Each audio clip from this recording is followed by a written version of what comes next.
Okay, let's move on to our second group, because if you thought that first group is interesting, it gets a lot dicier with our 2 o'clock window. We are going to start with Poland and Argentina. Poland right now leads the group.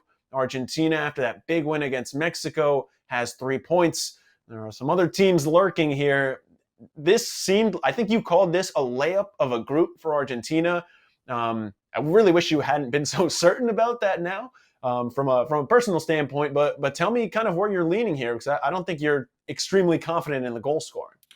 No, I mean we're seeing issues of goal scoring against all types of teams here, and maybe these teams were better defensively to give credit to, but it really, again, lineup dependent. The Enzo Fernandez, I don't know how many times I've had to say his name everywhere. You've texted me a couple times. Yeah, he has to play. He has to start. It's everything for them. I think at this point, he changed the game a little bit when they faced Saudi Arabia. Yeah, I understand they blew the lead, but look what happens again when he plays for Mexico.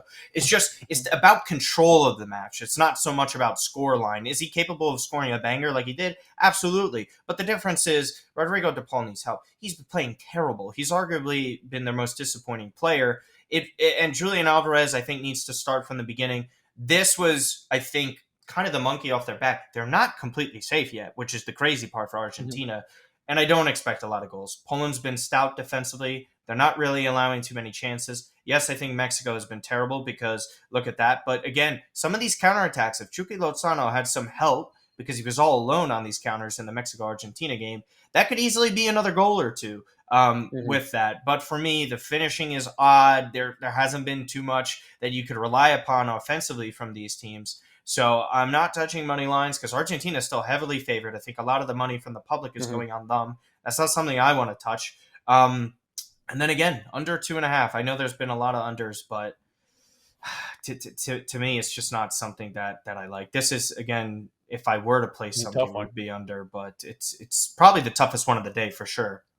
You can get Argentina best value at -205 on DraftKings. You see on your screen there, that's our OddsChecker grid. So make sure you're getting the best value on any bet you make. There's no reason to not get the best odds across any books. And if you don't have an account yet with the books, we have tons of no risk bets and free deposit, free bets that you can get. So make sure you're heading to our free bets tab on our page to make sure you're making up and, again, getting the best value.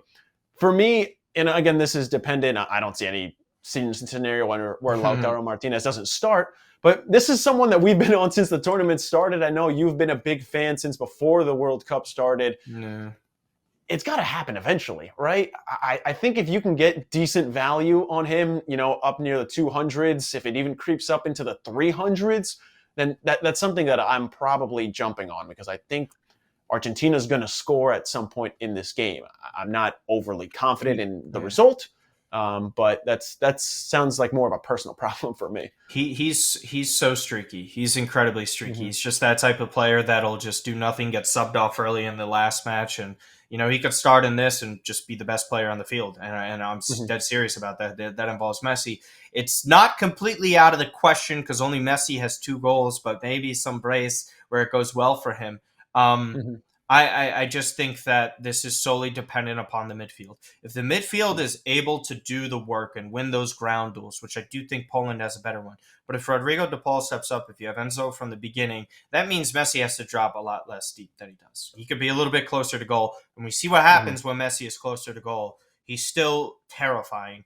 And again, that's as a passer, because he got the assist as well on top of the finish. So who's to say? They were so close against Saudi Arabia. How many times? Lautaro was right there. It's slight shoulder offside. He has the ability to run in behind, and that's someone that they'll use. So we'll see what happens. I don't hate that whatsoever. I'm just gonna keep hammering that like I keep hammering Luka Doncic future MVPs, because it's eventually got to happen. So. Yeah, eventually, again, it's got to happen. And, you mentioned it. This isn't exactly a hot take, but good things happen when Messi is attacking with the ball.